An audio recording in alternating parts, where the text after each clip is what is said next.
I'm Peter Adamson, and you're listening to the History of Philosophy podcast, brought to you with the support of King's College London and the Leverhulme Trust.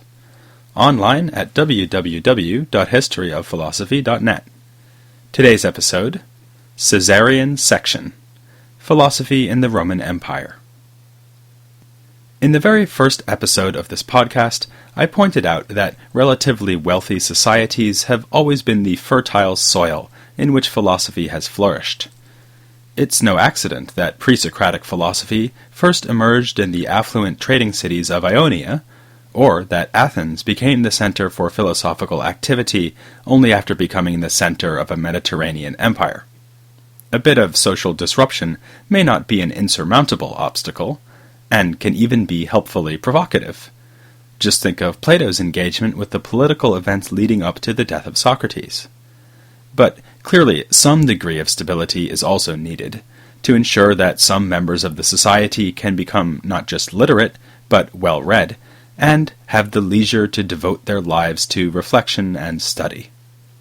So, you might expect that philosophy did pretty well in the Roman Empire.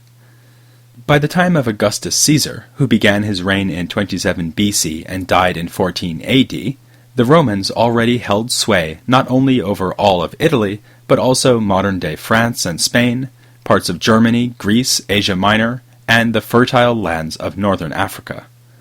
With some boundary changes, for instance the addition of a remote island the Romans called Britannia, the empire was able first to thrive, and then, at least, to survive, for centuries to come. While Athens remained strongly associated with philosophy, Rome itself played host to many a philosopher, including those who spoke and wrote in Greek. For instance, we'll find the most important late ancient philosopher, Plotinus, living there in the 3rd century AD. A third philosophical center was Alexandria on the coast of Egypt, founded by its namesake Alexander the Great, then built up into a cultural hub under the Ptolemies during the Hellenistic Age. It was still important for philosophy as late as the 6th century. Plotinus, incidentally, came originally from Egypt, a reminder that philosophers who used Greek came from all over the Eastern Empire and not only from mainland Greece. In fact, a good number of philosophers, such as the important Platonist thinker Iamblichus, hailed from Syria. Philosophy would still be a going concern in Syria even after the fall of the Western Empire. As late as the 9th century, Muslim patrons seeking translators to render Greek philosophical works into Arabic could draw on the expertise of Christians of Syrian extraction. But we're getting ahead of ourselves. In fact, we were already ahead of ourselves before this episode even started. Here I am introducing philosophy in the Roman Empire, but we've already looked at several figures who wrote in the imperial age, including most obviously the so-called Roman Stoics. It's hard to miss the fact that they lived after the fall of the Republic, given that one of them, Marcus Aurelius, was actually an emperor. Other imperial age figures we've examined include Marcus's Dr. Galen and the greatest of the skeptics, Sextus Empiricus, who, like Marcus and Galen, lived in the 2nd century AD. I have to admit that dates have never been my strong point, but in this case the chronological confusion is not really my fault. Splitting philosophy into historical periods is always a tricky and somewhat arbitrary business, and this case is no exception. The so-called Hellenistic schools survived very nicely until well after the Hellenistic period, pretty much however one chooses to define that period. Thus we have Stoics, skeptics, and Epicureans still defending their school's doctrines, or lack of doctrines, well into the time of the Roman Empire. Conversely, the most distinctive philosophical feature of late antiquity begins already in the 1st century BC, the renaissance and ultimate fusion of dogmatic Platonism and Aristotelianism. During the Hellenistic period, Aristotle had a few adherents, but he was not a dominant figure. The Platonic Academy, meanwhile, adopted a skeptical bent. Once Aristotelianism and dogmatic Platonism came back into vogue, there was a kind of free-for-all, in which 5 or even 6 distinct schools had some claim on the best minds of the early empire. From the 1st century BC to the 2nd century AD, Aristotle began a comeback that would eventually see him crowned as the chief philosopher by all medieval traditions. Platonism also emerged as a force to be reckoned with. At this time, the philosopher, historian, and literary stylist Plutarch was able to declare himself a proud adherent of the Academy. By this, he certainly did not mean that he was a skeptic, but rather that he adopted the sort of Pythagoreanizing Platonism which had first been seen among Plato's immediate followers. Nonetheless, during this transitional period of the early empire, which is sometimes referred to as the post-Hellenistic age of philosophy, the Hellenistic schools were still going strong. I've already reminded you about proponents of Stoicism and skepticism in these centuries, and can further remind you of Diogenes of Oinoanda, the Epicurean. You may also recall that a sixth group, the Cynics, were still on hand to mock the pretensions of emperors like Nero and Caligula. Hand in hand with this proliferation of schools went an institutionalization of those schools. As David Sedley mentioned in my interview with him, as early as 155 BC, an embassy of Greek philosophers was sent to Rome for political purposes. They represented three separate schools: Stoicism, skepticism, and Aristotelianism.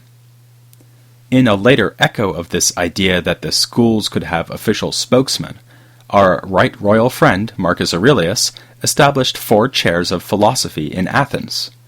For him, the 4 chief schools were, of course, Stoicism, and then Platonism, Aristotelianism, and Epicureanism. Rich patrons and political rulers continued to influence the way philosophy was practiced right down to the last days of the Western Empire. We know that Plotinus benefited from association with wealthy Roman aristocrats, for instance. These aristocrats typically sent their kids out to be educated, especially in grammar and rhetoric, a practice that influenced the development of philosophy. The case of Philo of Alexandria is illustrative. An aristocratic Hellenized Jew of the 1st century AD, Philo received an education that included the study of grammar, geometry, and the great Greek poets. St. Augustine, growing up in the second half of the 4th century AD, underwent a Latin version of this curriculum and almost wound up as a rhetoric teacher himself. The Christian Neoplatonist, John Philoponus, was sneeringly called the grammarian by his arch-enemy Simplicius, because he was a teacher of grammar. This same school structure would serve philosophy well in the imperial age. Like Plato, Aristotle, and Epictetus before him, Plotinus set up a philosophical school. Later, there were important schools of Platonists in both Alexandria and Athens. But what the rich and powerful give, they can take away. The Christian emperor Justinian shut down the school of Athens in 529 AD, an act which has come to symbolize the dying of pagan philosophy in the late empire. Because so much philosophy in the later ancient period was done in a school setting, we must always read the works of this period with pedagogy in mind. Some of Plotinus's treatises were written in direct response to issues raised by students in his school. In fact, the most voluminous body of philosophical writing in late antiquity had an explicit educational purpose. These were the Commentaries, devoted to the dialogues of Plato and the treatises of Aristotle, sometimes little more than records of school lectures expounding the texts of these two great masters. Here's a jaw-dropping statistic for you. By word count, about half of the entire surviving corpus of Greek philosophical writings consists of late ancient commentaries on Plato and Aristotle. More generally, in terms of sheer quantity, most surviving philosophical literature in Greek was written not in classical antiquity, but in late antiquity, the period of the later Roman Empire. Some of these works were written about 1,000 years after Plato and Aristotle. Those were 1,000 years during which texts could disappear. The fate of the writings of the pre-Socratics and of early Stoics like Chrysippus, for instance. This disappearance was not mere accident, a case of too many libraries going out of business or catching fire. Rather, it is a sign of evolving intellectual tastes. Until very recently, the preservation of any writing was a costly and time-consuming business. Texts needed to be copied in order to be disseminated, and this was of particular importance when there were shifts in the technology of the book. In late antiquity, there was a shift from the papyrus roll to the codex, much more like our modern-day book, with leaves of paper folded, sewn together, and placed between two covers. Plato never leafed through pages. He rolled and unrolled. But by the time the scribes of the Byzantine Empire were copying out the earliest manuscripts of Plato that have survived until today, scrolls were an outmoded technology. The codex was the only game in town. Styles of writing, too, underwent transitions, with a major shift in the 9th century AD from writing in uncials, which is like writing all in capital letters, to writing in minuscule, which is more like a lowercase cursive script. Text could easily be lost when these shifts in writing technology and practice occurred. A book written in an outdated script was like the vinyl records in your attic, supplanted first by cassette tapes, then by CDs. With every change, someone needed to make a deliberate choice to copy out a text by hand in the new style. So, as texts were passed down from generation to generation, decisions were implicitly made about which works were worth copying. This means that the philosophical tastes of late antiquity and the Byzantine period were a filter through which Greek literature had to pass to reach us. The same is true of medieval European tastes and ancient Latin literature. It's no accident that the works of Platonists and Aristotelians have survived better than the works of Stoics and Epicureans. After all, Aristotelian Platonists were the ones who decided what would survive. Of course, this too needs explanation. We just saw that in the 2nd century AD, Stoicism and Epicureanism were honored with official chairs in Athens. So how did it come about that these two schools faded away, whereas Platonism and Aristotelianism rose into the ascendancy? If you were to lay the blame at the feet of one man, it would have to be Plotinus. Writing in the 3rd century AD, he defended a Platonist system that would become the dominant philosophy of late antiquity. This system went on to be a pervasive influence on medieval philosophy in both Arabic and Latin. Scholars distinguish this system from what came before by calling it Neoplatonism. Not everyone likes the term, but we're pretty much stuck with it, so I'm going to go ahead and speak freely of Neoplatonism and Neoplatonists in episodes to come, but with the following caveats. First, it's important always to remember that ancient Platonists called themselves just that, Platonists, and never Neoplatonists, this term having been invented only in the modern age. Second, it's not as if Plotinus came out of nowhere. There were Platonists before him, as we'll see starting in the next episode. Really, there is a continuous development of dogmatic Platonism starting in the 1st century BC.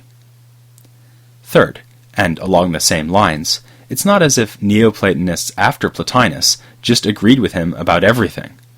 In fact, they often mention him to disagree with him, and there are many differences between his thought and what we'd find in, say, a Neoplatonist commentator in 6th century Alexandria.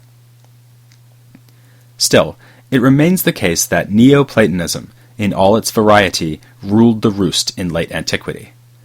But I still haven't really explained why it succeeded at the expense of the other schools. To some extent, it simply absorbed its rivals. There is a good deal of Stoic cosmology and ethics woven into the fabric of Neoplatonism. This co-opting strategy had been used already by Platonists before Plotinus, but he perfected it. Much the same can be said about Aristotelianism. Plotinus's attitude towards Aristotle is a matter of some controversy, but there's little doubt that he managed to integrate a number of Aristotelian ideas into his philosophy, even as he criticized Aristotle explicitly on other points. We'll have ample opportunity to observe Neoplatonists expressing these mixed emotions towards Aristotle. But it was always at least a love-hate relationship, and not infrequently a love-love relationship. For Neoplatonists, the usual goal was not to refute Aristotle, but to show how Aristotle could be harmonized with Plato. As for Epicureanism and skepticism, these schools really do vanish from the scene in late antiquity. Neoplatonists find them useful only as opponents to be defeated, and often seem to think that Epicureanism in particular is barely worth refuting. There are plausible historical explanations for this. With the dogmatic shift in Platonism, the skeptics lacked a sufficient institutional basis, such as the academy. Their anti-belief program had in any case been compromised in the days of the early empire, provoking a backlash by the more stringent skeptics who called themselves Pyrrhonists. But Pyrrhonism would not be influential again until the early modern period, when it appealed to authors of no less a standing than David Hume. Similarly, Epicureanism never regained the heights of devotion and articulacy we find in Lucretius, and it was universally rejected in the later imperial age.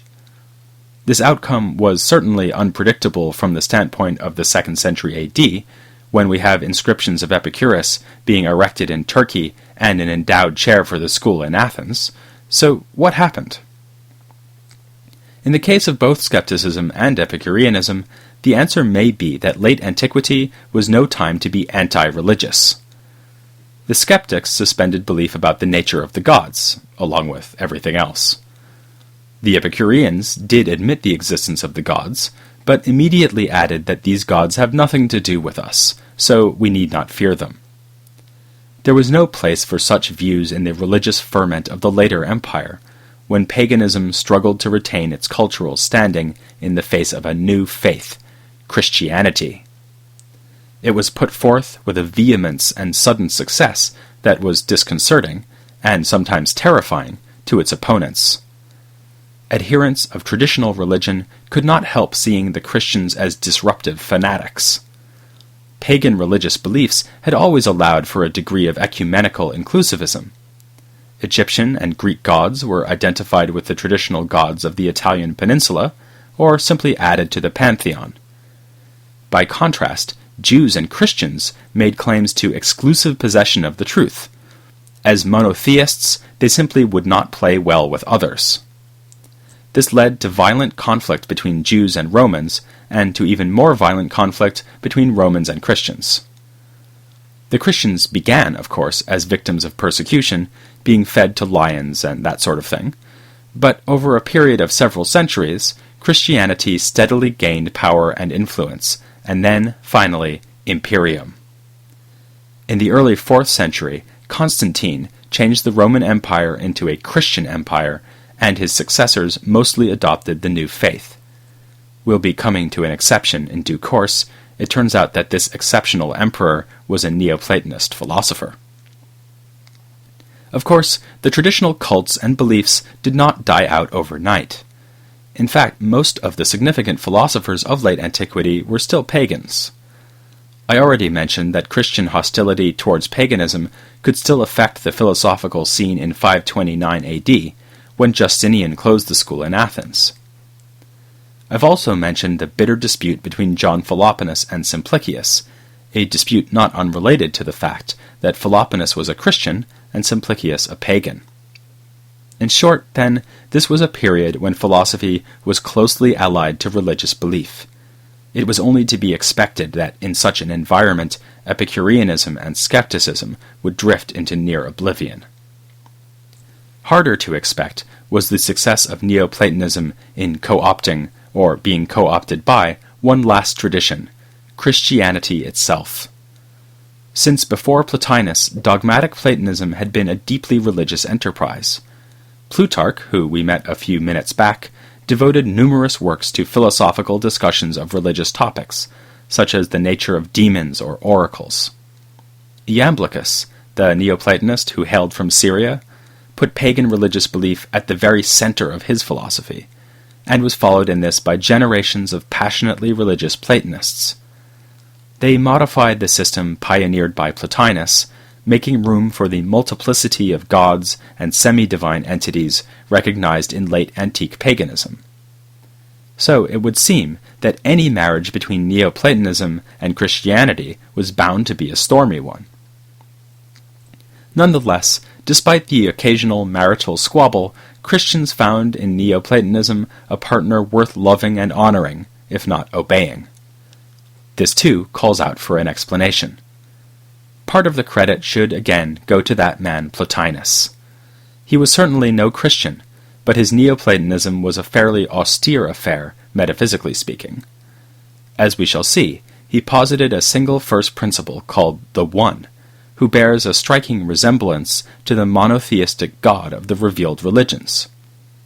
This resemblance made it possible for Neoplatonism to be purged of its more Baroque pagan structures, yielding a metaphysical picture that would be found attractive in 9th century Baghdad, in 11th century Constantinople.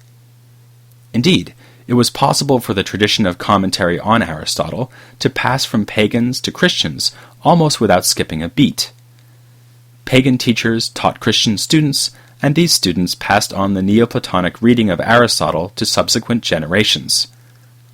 We find the same practices of teaching and commenting on Aristotle not only in the Greek-speaking Byzantine Empire, but also among Christians writing in Syriac and Arabic up until the time of Islam. There is another reason that the monotheistic religions were able to absorb this strand of the ancient philosophical tradition. They had a lot of practice. Christians and Jews had been appropriating ideas from Greek philosophy since the time of Jesus of Nazareth.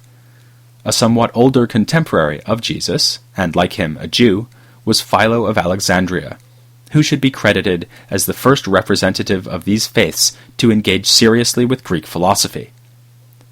Among Christians, the earliest church fathers were likewise deeply influenced by Platonism and Stoicism. Indeed, even St. Paul seems to have been influenced by the philosophical ideas that penetrated the worldview of antiquity. For this reason, the coming episodes will need to trace two parallel and intersecting stories within the history of philosophy. Not only the resurgence and triumph of Plato and Aristotle among pagan thinkers, but also the appropriation of the pagan intellectual heritage among Jews and Christians. This leads us to another difficulty, not unlike the problem of demarcating Hellenistic from later ancient philosophy. When does late ancient philosophy end, and medieval philosophy begin?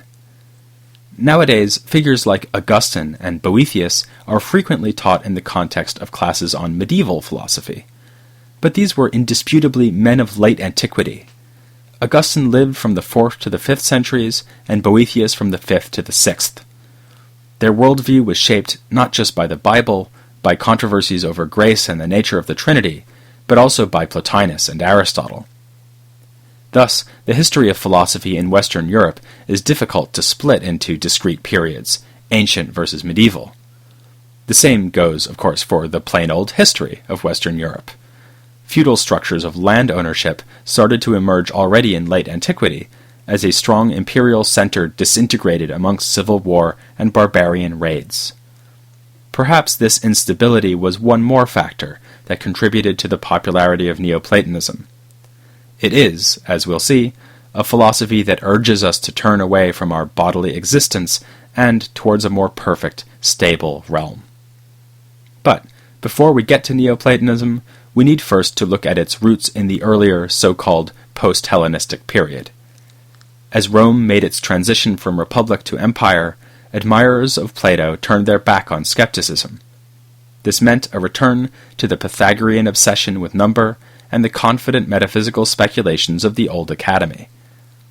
This is not to say that the immediate followers of Plato, Xenocrates and Speusippus, who we looked at in episode 51, were treated as unimpeachable authorities.